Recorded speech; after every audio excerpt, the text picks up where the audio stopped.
এই জেনপাস Yuji 2025 aspirant তোমাদের তো এক্সাম হয়ে গিয়েছে, আশা করছি প্রত্যেকেরই এক্সাম ভালোই গিয়েছে। তোমরা মোটামুটি অ্যান্সার কি এদার ওদার থেকে দেখে হোক মোটামুটি একটা এক্সপেক্টেড মার্কসও আই থিঙ্ক ক্যালকুলেট করে ফেলেছো। তো অবশ্যই জানিও কীরকম কি মার্কস তোমাদের আসছে, শেয়ার করো কমেন্ট বক্সে। এবং তোমাদের এখন কিছু হয়তো কিছু জনের জিজ্ঞাসা থাকতে পারে যে দাদা আমাদের রেজাল্ট কবে নাগাদ দিতে পারে আর কাউন্সেলিং বা কখন শুরু হতে পারে, সেই নিয়েই আজকের এই ভিডিওটাতে আমি আলোচনা করব। তো অবশ্যই শেষ পর্যন্ত ভিডিওটা দেখতে হবে। তবে তার থেকেও বড় কথা, আমি কিন্তু অলরেডি তোমাদের জেনপাসের এই বছরের জন্য এক্সপেক্টেড মার্কস পাসেস র্যাঙ্ক কত হতে পারে, মানে কোন মার্কসে কত র্যাঙ্ক আসতে পারে সেই নিয়ে একটা ভিডিও দিয়ে দিয়েছি, এবং তোমাদের এক্সপেক্টেড কাট অফ কত কি যেতে পারে গভর্নমেন্ট কলেজের জন্য সেটা নিয়েও আমি ডিসকাস করেছি একটা আলাদা ভিডিওতে। তো ওই যে দুটো ভিডিওর লিঙ্ক আমি আই বাটনে এবং ডেসক্রিপশন বক্সে দিয়ে রাখবো, সেখান থেকে গিয়ে অতি অবশ্যই কিন্তু দেখে নেবে ভিডিওগুলোকে এবং নিজের মোটামুটি একটা জোন বুঝতে পারবে। ওকে, তো এটা আর কি ছোট্ট একটা ইনফরমেশন বলার ছিল, বললাম। এবার আসবো হচ্ছে তোমাদের রেজাল্ট সম্বন্ধে। দেখো এবছর কিন্তু একই বুঝতে পারছো অনেকটাই কিন্তু ডিলে তোমাদের হয়ে গিয়েছে, মানে কি বলবো এক্সামিনেশনটা কন্ডাক্ট হতে, আচ্ছা সরি এটা 18ই অক্টোবর। ওকে, তো অনেকটাই কিন্তু ডিলে হয়ে গিয়েছে। সো এই বছরেতে তোমাদের কোনো প্রকার আর ডিলে সেই বারতে হবে না। রেজাল্টও খুব তাড়াতাড়ির মধ্যেই প্রকাশ করবে, কাউন্সেলিংও কিন্তু তাড়াতাড়ির মধ্যেই শুরু হবে। এই বছরে তোমরা প্রিভিয়াস ইয়ারকার হিসাবে কম্পেয়ার করতে গেলে কিন্তু চলবে না যে প্রিভিয়াস বছরে এক্সাম হওয়ার পর থেকে এতদিন টাইম লেগেছিল এই ইভেন্টটা হতে, তারপর থেকে এতদিন লেগেছিল, ওই ক্যালকুলেশন এই বছরের জন্য অ্যাপ্লিকেবল কিন্তু হবে না। এবছরে তুলনামূলক ফাস্টলি সমস্ত কিছু কাজকর্ম চলবে, এবং ফাস্টলি করলে কি তোমাদের মনে হতে পারে যে তাহলে হয়তো অনেক গরমিল থাকতে পারে, স্ক্যাম হতে পারে। তো ব্যাপারটা বলবো এমনটা হওয়ার সম্ভাবনা নেই বললেই চলে, কারণ এবছর ক্যান্ডিডেটের সংখ্যাটাও কম, যে কারণে বোর্ডের চাপও কম, প্রায় হাফ ক্যান্ডিডেট। তো সেই জন্য তাদের পক্ষেও ডাটাগুলো সমস্তগুলোকে মানে ঠিকঠাক করতে, অ্যালাইনমেন্ট করতে অতটা প্রবলেম আশা করি হবে না। তো ওই দিকটা হিসাবেও চিন্তা করার কোনো কারণ নেই যে দ্রুত রেজাল্ট দেবে মানে অনেক সেখানে গরমিল থাকবে, এই ব্যাপারটা মনে হয় না। ওকে, তো এনিওয়ে তোমাদের যাই হোক, তোমাদের পরীক্ষা তো 18 অক্টোবরে তোমাদের হয়েছে জেনপাস ইউজির এক্সামিনেশন। তো রেজাল্ট যেটা, তার আগে তোমাদের কিন্তু বলতে পারো 3টে ইভেন্ট হয়। কি কি? ফার্স্ট থিং যেটা, সেটা হচ্ছে তোমাদের মডেল অ্যান্সার কি দেওয়া হবে। মডেল অ্যান্সার কি দেওয়া হবে, যেখানে তোমাদেরকে বোর্ডের এন্ড থেকে কোন কোয়েশ্চেনের কোনটা সঠিক উত্তর সেটা বলা হবে, এবং সাথে একটা ডেট পিরিয়ড থাকবে 1 থেকে 2 দিনের। সেখানে ইচ কোয়েশ্চেন 500 করে লাগবে। যদি মনে হয় যে বোর্ডের এই অ্যান্সার কিতে যেটা বলেছে, যে কোয়েশ্চেনের যেটা সঠিক উত্তর হবে, সেটা যদি মনে হয় যে না এটা নয়, এটার অন্য একটা কিছু সঠিক উত্তর, সেটার জন্য তোমরা চাইলে চ্যালেঞ্জ করতে পারো এক একটা কোয়েশ্চেন পিছু 500 টাকা দিয়ে, যে এটা চ্যালেঞ্জ করলাম। তো মডেল অ্যান্সার কি দেবে, মডেল অ্যান্সার কি দেওয়ার পর তোমাদের ওএমআর শিটটা তোমাদেরকে দিয়ে দেবে। অনেকেই আছো যারা হয়তো তোমরা কোশ্চেন্স পেপারে দাগাওনি অপশনসগুলো, সেটার জন্য তোমাদের মার্কস ক্যালকুলেশন করতে একটু অসুবিধা হচ্ছে, তো সেটার জন্য তোমাদের ওএমআর শিটও দিয়ে দেওয়া হবে। তাহলে কি হলো, তোমরা রেজাল্টের আগেই তোমাদের ওএমআরে পেয়ে গেলে তুমি কোন কোশ্চেনের কোনটা সঠিক উত্তর করেছিলে, মানে দাগিয়েছিলে, তার সাথে সাথে কোনটা সঠিক উত্তর হতে পারে সেটাও তুমি পেয়ে গেলে। এগুলোর থেকে মোটামুটি ক্যালকুলেট করে আরও অ্যাকিউরেট তুমি ডাটা পেয়ে যাবে যে তুমি কত মার্কস পেতে পারো। ওকে, এরপরে আসবে হচ্ছে তোমাদের ফাইনাল অ্যান্সার কি।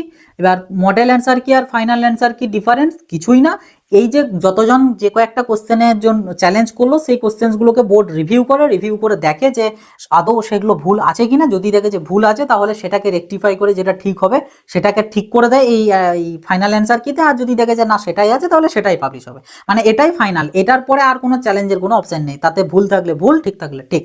ঠিক আছে, ফাইনাল অ্যান্সার কি। এবার ফাইনাল অ্যান্সার কি পরের দিনই তোমাদের দেওয়া হয় রেজাল্ট। তো রেজাল্টের আগে এই 3টে ইভেন্ট কিন্তু তোমাদের হয়। এবার এই 3টে ইভেন্টই এবছরে খুব দ্রুতর দিকেই হবে, তোমরা ধরে রাখতে পারো। মডেল অ্যান্সার কি অক্টোবর মাসেই প্রকাশ করে দেবে আশা করছি। ঠিক আছে, অক্টোবর মাস নাগাদের মধ্যেই তোমাদের প্রকাশ করে দেবে মডেল অ্যান্সার কি। ওএমআর শিটটা ধরো ধরতে পারো তোমরা ফার্স্ট উইকের দিকেই হয়তো দিয়ে দিল, first week of November. Okay, first week of নভেম্বরের দিকে তোমাদের ওএমআর শিট দিয়ে দেবে, এবং ফাইনাল অ্যান্সার কিটাও ওই তোমাদের 10 তারিখের আগেই আশা করছি দিয়ে দিতে পারে। ঠিক আছে, নভেম্বরের 10 তারিখের আগেই তোমাদের মোটামুটি ফাইনাল যে অ্যান্সার কি সেটা দিয়ে দিতে পারে। আর রেজাল্টও সেই অ্যাকর্ডিং ওই 10 থেকে 12ই নভেম্বর এর মধ্যে আশা করছি প্রকাশ করে দিতে পারে, বা তোমরা 14 তারিখ অব্দিও বাড়াতে পারো জিনিসটা। এর মধ্যেই আশা করছি, মানে 1 মাসের মধ্যেই তোমরা, আমি যেটা এক্সপেক্ট করছি, রেজাল্ট কিন্তু হাতে পেয়ে যাবে। এবং রেজাল্ট হাতে পাওয়ার পর এবারে আর খুব বেশি দিন টাইম নেবে না কাউন্সেলিং স্টার্ট করার জন্য, ওই 2 থেকে 3 দিনের মতন টাইম তোমাদের মানে মাঝে গ্যাপ থাকবে, তারপর থেকেই কাউন্সেলিং শুরু হয়ে যাবে। তবে আগে থেকেই তোমাদেরকে একটা বিষয় জানিয়ে রাখি, সেটা হচ্ছে এবছরে জেনপাসের কাউন্সেলিং 2টো রাউন্ড হবে, 3টে রাউন্ড হবে না। যদিও এটা অফিসিয়াল আপডেট নয়, তাহলে অনেকে বলতে পারো যে কি করে বললে। দেখো, আমরা প্রিভিয়াস বছরগুলোতে দেখে এসেছি, বিগত কিছু কিছু পরীক্ষাতে যেখানে টাইমে শর্টেজ হয়ে গিয়েছে সেই জায়গাতে বোর্ড 2টো রাউন্ডে কাউন্সেলিং কমপ্লিট করে দিয়েছে, কোনো মপ আপ করেনি। রাউন্ড 1 রাউন্ড 2, অর্থাৎ ক্যান্ডিডেটদেরকে একবারই রেজিস্ট্রেশন এবং চয়েস ফিলিংটাও একবারই করার সুযোগ থাকবে। তো বুঝতেই পারছো কতটা ভাইটাল, একই চয়েস ফিলিং ভাইটাল জিনিস, তার উপর একবার সুযোগ পাওয়া মানে একদম যা হলো একবারই। তো এগুলোতে ভুলভাল একদমই করবে না, সেই জন্য যুক্ত থেকো আমাদের সাথে। কাউন্সেলিং এর সময়তে চয়েস ফিলিং থেকে শুরু করে ইচ অ্যান্ড এভরি জিনিস তোমাদের সাথে শেয়ার করব, যাতে তোমরা তোমাদের মিস্টেক কোনোভাবেই না করতে পারো। এবং এবছরে যে কম্পিটিশন কম, কলেজ পাওয়ার প্রবণতা বেশি, মানে লো এর দিকে, তো এই জিনিসগুলো যাতে অপরচুনিটিগুলো মিস যাতে একদম না হয়, অবশ্যই চ্যানেলটার সাথে যুক্ত হয়ে থাকবে। তো এখানে যেটা বিষয় আর কি, সেটা হচ্ছে তোমাদের 2টো রাউন্ডে কাউন্সেলিং কমপ্লিট হয়ে যাবে বলে আমি আশা করছি। যেমনটা আমি যদি এক্সাম্পল দিই বিগত বছরের যে বলছি, গত বছর ডাব্লিউবিজেইর আন্ডারে আমাদের ফার্মাসির যে কাউন্সেলিং, যদিও কোনো বছর আলাদা হয় না, একসাথেই হয়, বিটেক এবং বিফার্ম দুটোর জন্যই। যেমন এখানে জেনপাসের থেকে প্যারামেডিক্যাল আর বিএসসি নার্সিং দুটো এক্সাম মানে কোর্স করা যায়, ঠিক তেমনই ডাব্লিউবিজেইর ক্ষেত্রে আশা করি জানো বিটেক আর বিফার্ম দুটো কোর্স করা যায়, দুটোর একসাথেই কাউন্সেলিং হয়, যেমনটা এখানেও হয়। কিন্তু গত বছরে বিটেকের আলাদা আর বিফার্মের আলাদা হয়েছিল, অ্যাফিলিয়েশন রিগার্ডিং কিছু প্রবলেমের জন্য ফার্মাসিটা আলাদা হয়েছিল। তো ফার্মাসিটার এইরকম অক্টোবর নাগাদ করে হয়ে গিয়েছিল, তো টাইম শর্টেজ যে কারণে ফার্মাসিটা কিন্তু 2 রাউন্ডে শেষ করে দিয়েছিল, কোনো মপ আপ হয়নি। সেম চিজ এবছরও, এবারেও ডাব্লিউবিজেইতে অনেকটা ডিলে হয়েছিল ডাব্লিউবিজেই রেজাল্ট বেরোতে। তোমরা প্রত্যেকেই জানো কিসের জন্য, যেটার জন্য তোমাদের জেনপাসের এক্সাম হতে বা রেজিস্ট্রেশন শুরু হতে দেরি হয়েছিল, সেই সেম কারণে ডাব্লিউবিজেই রেজাল্ট পাবলিশ হতে দেরি হয়েছিল। তো ডাব্লিউবিজেই রেজাল্ট ডিলেতে হয়েছে, যে কারণে কাউন্সেলিং এর উপর খুব একটা টাইম আর থাকেনি, যে কারণে এবছর ডাব্লিউবিজেইরও কাউন্সেলিং কিন্তু 2 রাউন্ডে হয়েছে। তো সেই সেম জিনিসভাবে তোমরা জেনপাসেরও আগে থেকে এটা প্রিপেয়ার হয়ে থেকো। অনেকে হয়তো তোমাদের 3 রাউন্ড লাস্ট রাউন্ড এরকম বলে তোমাদের অনেক কিছু বোঝাতে পারে, বাট তোমরা ওই জিনিসগুলোতে পড়বে না। তোমরা ধরে রাখো 2 রাউন্ডেই কাউন্সেলিং হবে, এবং শুধু জেনপাস না, এএনএম জিএনএমটাও তোমাদের ধরে রাখো 2টো রাউন্ডেই কিন্তু কাউন্সেলিং শেষ, রাউন্ড 1 রাউন্ড 2।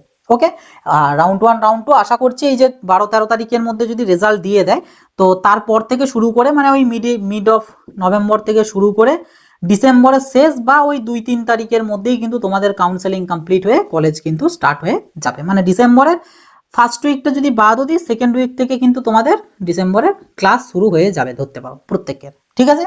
তো এই হচ্ছে ওভারঅল সিনারিও আমাদের জেনপাস ইউজি 2025-এর জন্য। এবার দেখা যাক যখন যা অফিসিয়াল আপডেট বা অফিসিয়াল ইনফরমেশন আসবে, ডাটা আসবে, সেগুলো তো তোমাদের সাথে শেয়ার করব, ইউটিউবের থ্রুও শেয়ার করব, তার পাশাপাশি আমাদের হোয়াটসঅ্যাপ চ্যানেলেতেও শেয়ার করব, গ্রুপেতেও শেয়ার করব। তো ওগুলোতে যারা জয়েন হওনি অবশ্যই জয়েন হয়ে যাবে, লিঙ্ক ভিডিও ডেসক্রিপশন বক্সে, ভিডিওর পিন কমেন্টে পেয়ে যাবে। আর অবশ্যই আবারও বলছি, তা আমাদের জেনপাস ইউজির জন্য expected marks versus rank, expected cut off, এগুলো যারা দেখোনি অবশ্যই দেখে নেবে। তার আগে যদি মার্কস ক্যালকুলেট না করে থাকো, মার্কসটা ক্যালকুলেট করবে। ওকে, সমস্ত কিছু লিঙ্ক আই বাটনে এবং ডেসক্রিপশন বক্সে পেয়ে যাবে, সেখান থেকে গিয়ে চেক আউট করে নেবে, ঠিক আছে। তো আর বেশি ভিডিওটাকে লম্বা করবো না, এই সমস্ত ইনফরমেশনগুলো আশা করছি তোমাদের কাজে আসবে। যদি কাজে এসে থাকে অবশ্যই ভিডিওটাতে লাইক করে দেবে, ভিডিওটা সবার সাথে শেয়ার করে দেবে, যাতে প্রত্যেকের কাছে ইনফরমেশনগুলো পৌঁছাতে পারে। চ্যানেলটাই নতুন হয়ে থাকলে আবারও বলার মতন কিছু নেই, যা যা বলার বলেই দিলাম। সাবস্ক্রাইব অবশ্যই করে কিন্তু রাখবে। আর কমেন্ট বক্সেতে তোমরা তোমাদের যে ওপিনিয়ন, তোমাদের মতামত, যেগুলো একটু লিখে জানাতে পারো। ওকে, তো চলো আসি, আবার দেখা হবে নতুন একটা ভিডিওতে। সকলে ভালো থাকবে, সুস্থ থাকবে, বাই।